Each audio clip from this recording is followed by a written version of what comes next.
हाँ, लेकिन again it will take time ना, it will take a lot of practice. ऐसे तो नहीं होगा कि सडनली आपको लगे कि आप बैटिंग कर रहे हैं और आप बैटिंग करने लग जाए और उससे रिजल्ट्स आने लग जाए। बिकॉज इवेंचुअली जब आप इस तरह के डिसीजंस लेते हैं या आपने बाबर को सडनली किंग बना दिया, तो उसके बाद इवेंचुअली क्या होता है कि प्लेयर के माइंड में ये चीज़ बैठ जाती है कि maybe I am the only one, और फिर आपको रिजल्ट्स जो है वो नहीं मिलते हैं। कमिंग बैक टू PSL जिसका मैंने जिक्र किया इंट्रो में, PSL के अंदर इस वक्त कॉर्बिन बॉश की बहुत बात हो रही है। कहा जा रहा है कि वो टीम से बाहर क्या हुए, मतलब उनको तो लीगल नोटिस जारी करने तक की बात भी हुई है। तो ऐसी क्या प्रॉब्लम हो गई, क्या माजरा हो गया? PSL के टूर्नामेंट के दौरान तो लोग बाहर होते हैं, अभी तो मतलब महफिल सजी भी नहीं थी और इस किस्म की चीज़ें सामने आने लग गई। देखिए, दो चीज़ें होती हैं कि एक होता है कि किसी जेन्युइन रीज़न के तहत आपका बाहर होना। ऑब्वियसली उनकी भी जो रीज़न है वो बड़ी जेन्युइन है कि वो एक और ल्यूक्रेटिव नौकरी जो है उनको नज़र आ रही है कि मैं उसकी तरफ जाना चाह रहा हूँ। दूसरी ऑप्शन होती है कि आपकी एक फोर्स चेंज आती है। फोर्स चेंज जो आपने कहा कि PSL के दौरान भी हो जाती है, वो समटाइम्स होती है कि आपकी कोई नेशनल ड्यूटी आ जाती है, and obviously national duty comes first. नहीं, अंबानी के घर की शादी भी आ सकती है। हाँ, बट उस दौरान आप ये देखें ना कि अगर आपका कोई मैच डिस्टर्ब नहीं हो रहा है या आपने पहले से इन्फॉर्म किया हुआ है कि मैं इस दौरान अवेलेबल नहीं होऊंगा, दैट मेक्स सेंस। एक पूरे सीज़न के लिए पुल आउट करना, दैट डजंट मेक सेंस।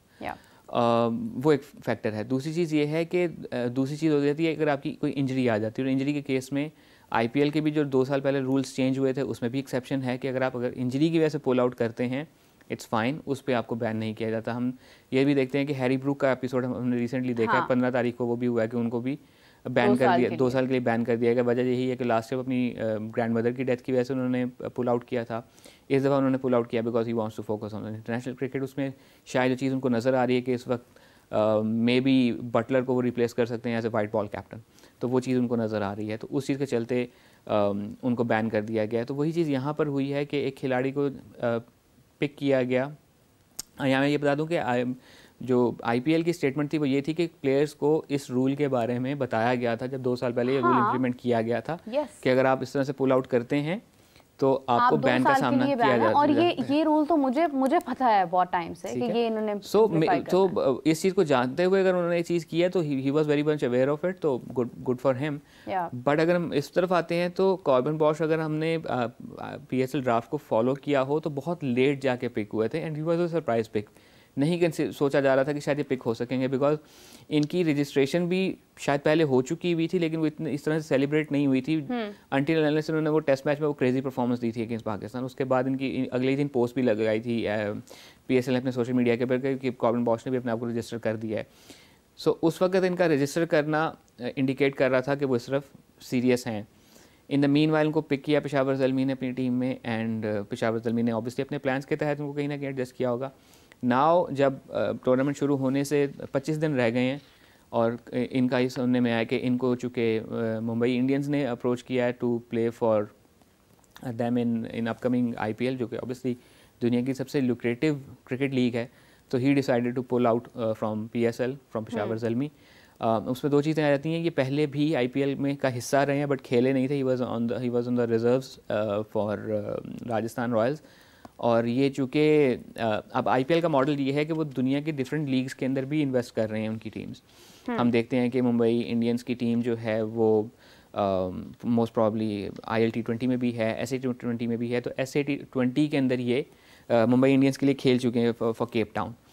सो वो वाला फैक्टर भी था कि बिकॉज एक एसोसिएशन की रही है, और यहाँ पर खिलाड़ी के दिमाग में शायद ये होता है कि थोड़ी सी सेंस ऑफ सिक्योरिटी आ जाती है कि ठीक है, अगर मैं इस एक फ्रेंचाइज के साथ एसोसिएट हो जाता हूँ कि जिसकी 2 से 3 जगहों पर ऑलरेडी टीम है, तो मे बी मेरे लिए 1 साल बड़ा बेहतर हो जाता है कि ठीक है, मैं यहाँ से क्लियर करने के बाद इनकी उसी टीम के लिए मैं दूसरी फ्रेंचाइज में खेलूँगा, उसके बाद उसी टीम के लिए किसी तीसरी फ्रेंचाइज में किसी और लीग के लिए खेलूँगा, तो वो एक फैक्टर होता है। But on a moral side, जब आपने एक दफ़ा रजिस्टर कर लिया, आपने आपको कमिट कर लिया कि ठीक है मैं आपके लिए आऊँगा, वहाँ पर इस बुनियाद पर पुल आउट करना कि मुझे एक और बेहतर ऑफर मिल गई है, वो थोड़ा सा ऐसा चीज़ था जिसके ऊपर ऑब्वियसली PCB को एक स्टैंड लेना था। उन्होंने अपना एक लीगल नोटिस इनको इशू किया जिसका इनको जवाब देना होगा।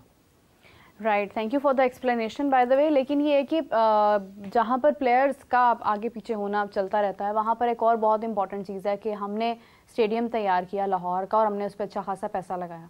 और अभी व्हाट आई वाज फोकसिंग, मैं उसके बारे में बात करना चाहूँगी कि चैम्पियंस ट्रॉफी का तो बहुत कम मैचेस लाहौर में हुए। पाकिस्तान का तो कोई मैच नहीं था, लेकिन उसके बाद जो है वो एक बारिश की नज़र हो गया और फिर उसके बाद फाइनल भी नहीं हो सका।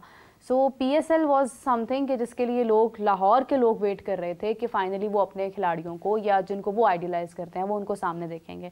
आगाज़ में कम से कम पहला मैच लाहौर में होता या ज़्यादा मैचेस लाहौर में होते, वो तो हुआ ही नहीं है। मतलब इसमें आपको मुल्तान भी नज़र आ रहा है, पिंडी नज़र आ रहा है, कराची नज़र आ रहा है, मगर आपको लाहौर का स्टेडियम बहुत कम नज़र आ रहा है। What is the reason behind that कि सिर्फ आपने शायद आपको लग रहा है कि आपने वो फाइनल और वो चीज़ें वहाँ पर लाहौर में रख दी हैं तो उससे कोई इम्पैक्ट पैदा हो जाएगा, लेकिन डोंट यू थिंक कि लोग देखना चाहते हैं लाहौर में मैचेस? बड़ी बात है, को कराची नज़र आ रहा है, कराची को सिर्फ 5 मैचेस मिले हैं और वो भी एक साथ मिले हैं, उसके बाद कराची में कोई मैच नहीं है। शुरू के तो है ना, शुरू के मैचेस उसमें थोड़ा सा जो मुझे एक रैशनल समझ में आ रहा है कि कराची को शुरू के मैचेस देना और 5 मैचेस देना इसलिए है कि Karachi becomes very horrible in terms of weather in April, May, June and July and in the terms of crowd as well. वो एक फैक्टर है बिकॉज उसमें सिर्फ उसमें बहुत सारे फैक्टर्स इन्वॉल्व हैं, बिकॉज शहर का ओवरऑल इंफ्रास्ट्रक्चर, किस तरह से लोग स्टेडियम तक आते हैं। अब PCB एक हद तक स्टेडियम को जो है वो कर सकता है ओपन टू द पब्लिक, उसको एक्सेसिबल बना सकता है, लेकिन उसमें जो बाकी पेरिफेरीज के अंदर चीज़ें इन्वॉल्व हैं जो कि लाहौर के केस में शायद उस तरह से नहीं है।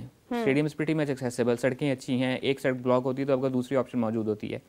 कराची के केस में ऐसा है कि जो एक मेन शाहराह है आपकी, वो अगर बंद हो जाती है तो आपका शहर प्रीटी मच चोक हो जाता है।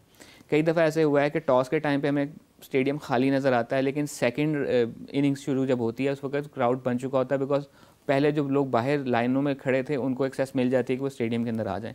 तो वो वाला एक फैक्टर है। बट येस, कराची में ओवरऑल पिछले कुछ सालों से एक फैक्टर देखने को मिला है कि क्राउड का शायद उस तरह से रुझान नहीं है, बट उसमें ऑब्वियसली बात वही आ जाती है ना कि स्टेडियम कितना एक्सेसिबल है, शहर का इंफ्रास्ट्रक्चर किस तरह से लोगों को इस बात के लिए सपोर्ट करता है कि वो स्टेडियम तक जा सकें, आया सड़कें अवेलेबल हैं, रूट्स अवेलेबल हैं। इस बार तो वो मसाइल हुए भी नहीं है, चैंपियंस ट्रॉफी में भी नहीं हुए जो मोस्टली पहले होते थे। हाँ, तो उसका नतीजा देखें ना कि आपको सेकंड इनिंग्स के अंदर स्टेडियम हाउसफुल होता नजर आया था। तो आप कंसिडर करें ना कि वो एक ऐसा शहर है कि जहाँ पर बहुत ज़्यादा लोग जो हैं वो आपके मल्टीनेशनल्स के हेड ऑफिसेज वहाँ पे हैं, लोग वहाँ पे काम करते हैं, बहुत सारे बैंक्स के हेड ऑफिसेज वहाँ पे वो बहुत सारा काम करते हैं। तो अगर कोई ऐसा मैच है जो कि 3 बजे या 2 बजे शुरू हो रहा है तो हाईली लाइकली कि आपको उस वक्त क्राउड देखने को नहीं मिलेगा, आपको क्राउड देखने को मिलेगा second half of the match में। सो T20 में इसलिए आपको थोड़ा सा क्राउड कराची में देखने को मिल जाता है। बट यस, एक चीज़ है जो कि ना सिर्फ PCB को बल्कि शहर की इंतज़ामिया को भी सोचने की ज़रूरत है, बिकॉज भरे हुए मैदान जो हैं वो एक सेहतमंद शहर की अलामत हुआ करते हैं, और वो एक चीज़ होती है कि एक क्या उसके लिए एक इज्तिमाई एक एक्टिविटी होती है कि लोग स्टेडियम आ रहे हैं और एक ही कॉज के लिए आ रहे हैं, वो ये है कि मैच देखना है।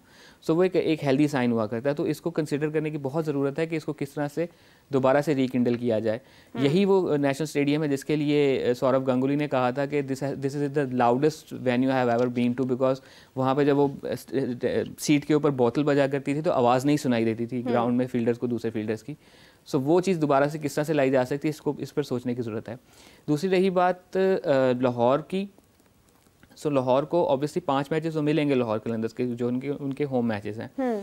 इस दफ़ा जो PCB की तरफ से स्टेटमेंट आई है, जो प्रॉब्ली नदीम खान साहब ने बोला है कि इस दफ़ा थोड़ी सी चेंजेस इसलिए हैं कि पहले होता ये था कि कोयटा के मैचेस कराची में हुआ करते थे, कराची को उसका होम ग्राउंड बनाया जाता था। इस दफ़ा कोयटा के मैचेस प्रॉब्ली स्प्लिट हुए हैं बिटवीन लाहौर एंड रावलपिंडी। सो इस तरह से रावलपिंडी को ज़्यादा मैचेस मिल गए।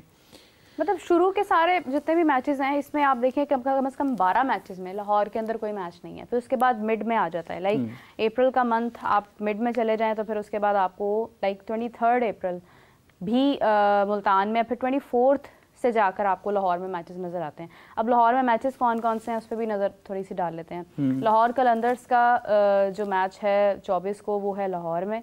उसके बाद Quetta gladiators and Karachi Kings का है, लाहौर और पेशावर ज़ल्मी का पहला मैच है, फिर क्वेटा ग्लेडिएटर्स और कराची, उसके बाद लाहौर एंड मुल्तान, फिर उसके बाद कराची एंड पेशावर ज़ल्मी, उसके बाद क्वेटा और मुल्तान सुल्तान्स, फिर उसके बाद लाहौर और इस्लामाबाद यूनाइटेड, लाहौर कलंदर्स एंड क्वेटा, करते कराते मतलब एक ये मुल्तान सुल्तान्स और कराची किंग्स वाला मुल्तान में भी है। मतलब लाहौर कलंदर्स के मैचेस हैं लाहौर में, but again I would say कि मेरा ये ख्याल था कि आगाज टूर्नामेंट का जो है, वो 5 मैचेस तो मिलने ही थे। और दूसरा एक रिवायत रही है कि जिस शहर से टूर्नामेंट का आगाज़ होता है टूर्नामेंट का फाइनल उस शहर में नहीं होता, तो एक तो ये वजह थी।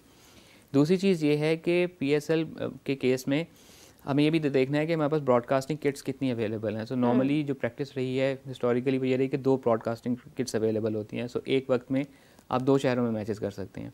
सो अगर आप इस चीज़ को जहन में रखते हुए स्केड्यूल को दोबारा देखते हैं तो आपको नज़र आ रहा होगा कि एक वक्त में 2 शहरों में मैचेस हो रहे होंगे। फिर जब उन शहरों में मैचेस कंप्लीट हो जाएंगे या किसी एक शहर में मैचेस कंप्लीट हो जाएंगे, वो किट जो है वो फिर ट्रैवल करेगी दूसरे वेन्यू पे। सो ये भी एक वजह है कि वो किट तब तक फ्री होकर लाहौर पहुंचेगी जब तक उसकी बारी आएगी। सो एक फैक्टर ये भी है।